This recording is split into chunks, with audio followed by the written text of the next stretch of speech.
So I'm here having a campfire conversation with my good friend Lia, who I met through the wonderful world of blogging. I'm really excited about her latest project, so I've invited her up to our shepherd's hut for campfire food and a conversation.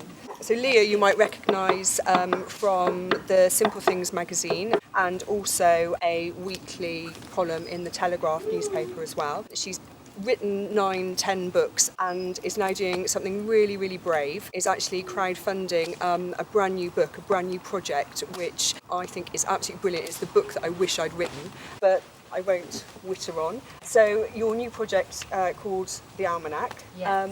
Tell us more about it. Well, I sort of wanted to create something that celebrated the months, so it was really about each month, and slowly kind of came around to the idea of sort of reinventing the old rural almanac. So what I am hoping to do is to create an annual publication. Obviously that will depend on how the first one goes, and if it does well, then it will become annual.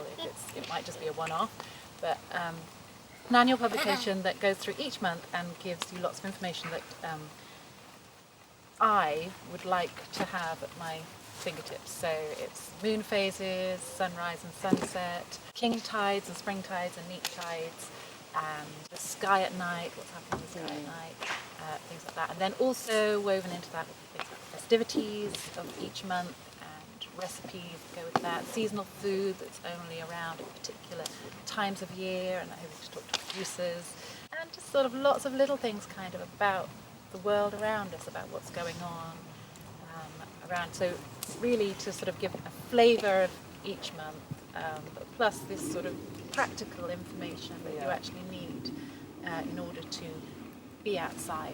All of that sort of stuff will be in each month. So you And it's knowledge that we've lost. Yeah, well, I have little hints of it. That I think that it's all out there, but I feel like there's a place for it to all come together. There's certainly, I'm not an expert in any of these things particularly, and there are people out there that are, but I feel like it can all be brought together into this kind of format, into something that's really quite small and beautiful, and that you want to hang on to, that you want to take on holiday with you, or take out for a sort of moon gazing night or whatever.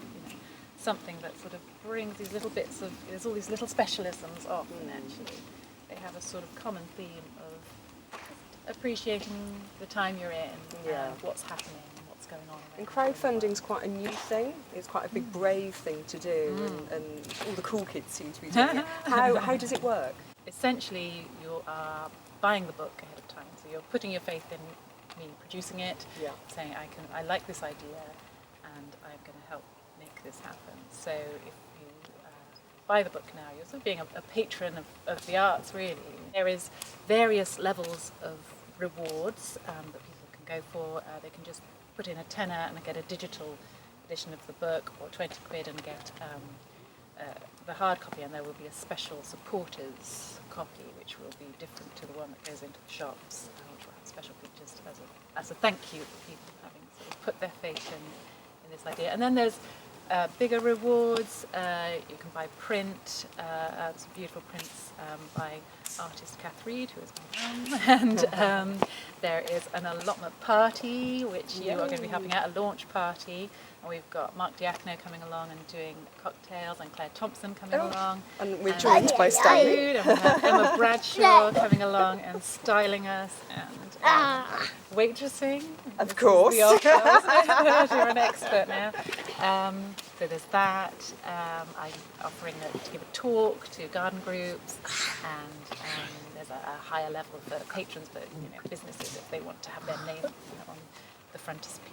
So there's all sorts of different. Reached levels. about 50% of funding already in the last few weeks, yes, which is really exciting. So just 50.